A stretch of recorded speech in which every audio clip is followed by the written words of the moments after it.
Vous aviez également déclaré, toujours dans votre procès verbal, qu'il y avait 2 à 3 pick-up dont j'étais le chef de l'une d'elles. Oui ou non? Oui.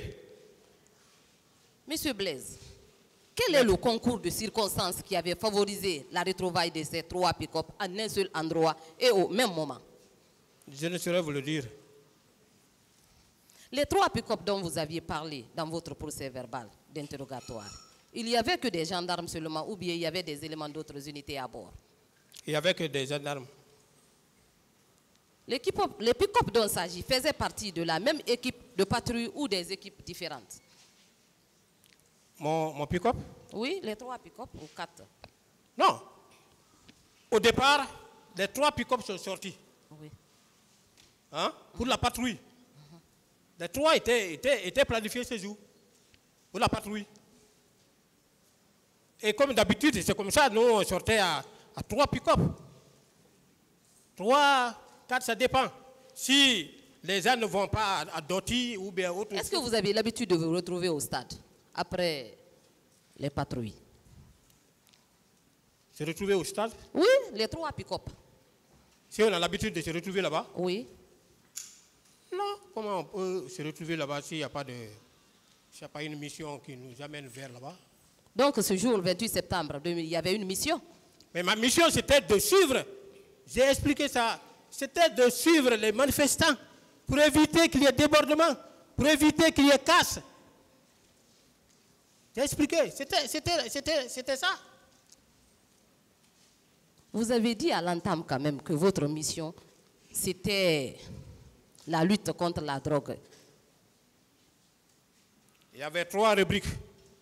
Lutte contre la drogue, services spéciaux, grand banditisme. Et maintenant là, en 4e position, vous aviez également pour mission d'encadrer les manifestants. Parce que vous avez affirmé à cette barre que vous avez un rôle d'encadrement aussi. Alors, je peux expliquer? Oui, allez-y, je vous écoute. Dans le grand banditisme, la recherche du grand banditisme, il faut être professionnel pour mieux comprendre. La recherche du grand banditisme ne se fait pas pendant qu'on est assis au bureau. Il faut sortir, il faut tourner, il faut faire la patrouille. Donc, étant un professionnel, vous aviez confondu les manifestants aux grands bandits? Si je comprends bien, étant professionnel. Il y a des sources qui peuvent aboutir à des actes de grand banditisme. Éviter, même pas l'affaire de manifestation politique ou quoi que ce soit. Même des grands regroupements, il faut que nous soyons là-bas pour... Il y a toujours des débordements. Partout où il y a un regroupement humain, il faut s'attendre à un débordement. Ça, c'est psychologique. On va poursuivre. Selon vous, dans la journée du 28 septembre 2009, j'ai appris qu'il y a eu des morts et des blessés. Mais c'est plus tard que j'ai entendu parler de viol. Pouviez-vous nous donner le nombre de jeunes filles que vous aviez fait embarquer dans votre pick-up pour votre plaisir personnel? Je n'ai embarqué personne. Jeune fille? Oui. Non, je n'ai embarqué personne. Que ce soit fille ou garçon. Donc vous avez pris la fuite seulement? J'ai décroché. Ah, d'accord. Est-ce que ces filles avaient été libérées par après? Quelle fille? Les filles. Je n'ai embarqué aucune fille, je n'ai embarqué aucun garçon, si ce n'est que mes éléments avec lesquels j'étais là. Vous aviez également déclaré à cette barre que le commandant Aboubakar Diakité, alias Toumba, et ses hommes étaient tous armés et tiraient en direction du stade. Vous le confirmez? Affirmatif. Quelle était l'intensité de ces tirs? C'était coup par coup. Pardon? Coup par coup. Pas en rafale? Non. Est-ce que vous avez vu des morts? Non. Ce jour-là? Non. Je n'ai vu, encore une fois de plus, je n'ai vu aucun mort. Aucun. D'accord. Dans le procès verbal d'interrogatoire de colonel Pivi, il est dit ceci. C'est le colonel Moussa Keboro et ses hommes qui étaient chargés du maintien d'ordre au stade. Quelle est votre réaction par rapport à cette déclaration? Nous, on n'avait pas une mission de maintien d'ordre. Mais quand même, vous étiez au stade. Je n'ai jamais nié. Donc vous étiez parti juste pour vous promener? Pas pour me promener, madame, maître.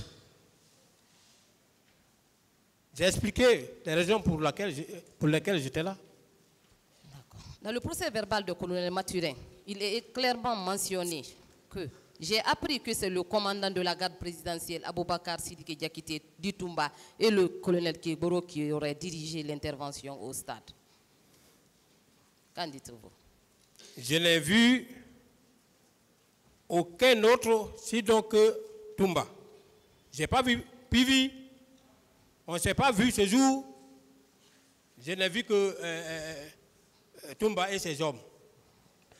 Qu'est-ce que vous pouvez nous dire par rapport à cette déclaration du colonel Moussa Keboro Kamara, votre supérieur hiérarchique, consignée dans son procès verbal à la 6e page? Au stade, je n'étais qu'avec mon garde-corps, Sidiki Kabara, à l'époque caporal-chef. Les éléments de mes unités n'étaient pas avec moi. C'est ce que j'ai expliqué ici. Non, mais de l'autre côté, vous avez dit que vous avez reçu l'appel de Keboro. Et lui, il dit que il n'était pas avec vous, donc vous étiez au stade. Lui, j'ai dit, je suis venu, je l'ai trouvé, il était en train de faire la sensibilisation. Après, quand les cailloux ont commencé à pleuvoir, on l'a dissuadé, il a quitté, il est parti. Depuis qu'il est parti.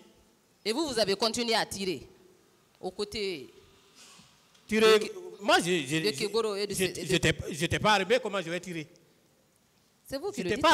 J'étais pas arrivé. Et puis, si vous me permettez un peu. Allez-y.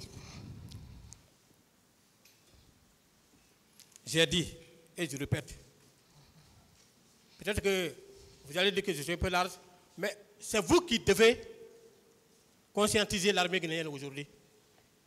C'est vous qui devez nous aider à parfaire nos manières de faire. C'est vous qui devez nous aider à respecter les consignes. L'armée n'est pas un agent de maintien d'ordre. Encore une fois de plus. Il y a eu plusieurs déclarations de la part de nos chefs hiérarchiques qui ont dit que la déontologie de l'armée ne lui permet pas d'être en contact avec la population en cas de manifestation. Encore une fois de plus, s'il n'y avait pas violation de cette consigne, je vous donne ma parole d'honneur. Aujourd'hui, on n'allait pas être là en train de parler du procès. Ça, je vous le dis, je vous le garantis. Même vous avez violé cette consigne? Non, je n'ai pas violé la consigne. Si? Non. Et ils ont une caserne. Nous, on n'a pas de caserne. Si vous voyez l'implantation même des unités de gendarmerie, des unités de police, vous comprendrez que ce sont des gens qui sont constamment avec la population. Que ce soit en Guinée ou ailleurs. Vous n'allez pas trouver un camp militaire dans une sous-préfecture, un camp militaire dans, dans un village. Mais vous allez trouver la gendarmerie là. Dans les grandes agglomérations, vous allez trouver. Mais vous étiez quand même en détachement, mon colonel. Voilà! Vous étiez en détachement. Nous étions en détachement. Ne confondez pas les choses. Monsieur le Président, nous étions en détachement et, à l'époque, le gouvernement de transition nous a demandé de partir faire une ronde à l'intérieur du pays. C'est moi qui ai dirigé cette mission.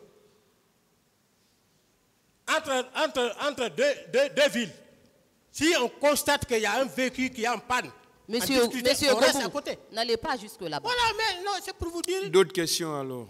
Voilà. Merci. Dans le procès verbal de déposition de témoin de M. Aboulé Kamara, chef de quartier de l'Andrea, il est mentionné également ce qui suit. Je ne peux pas vous dire le nombre d'agents qui étaient avec Keboro, mais celui qui dirigeait, qui coordonnait le mouvement des hommes qui étaient au stade. Que pensez-vous de cette déclaration? Il n'a jamais coordonné le mouvement des hommes. Non.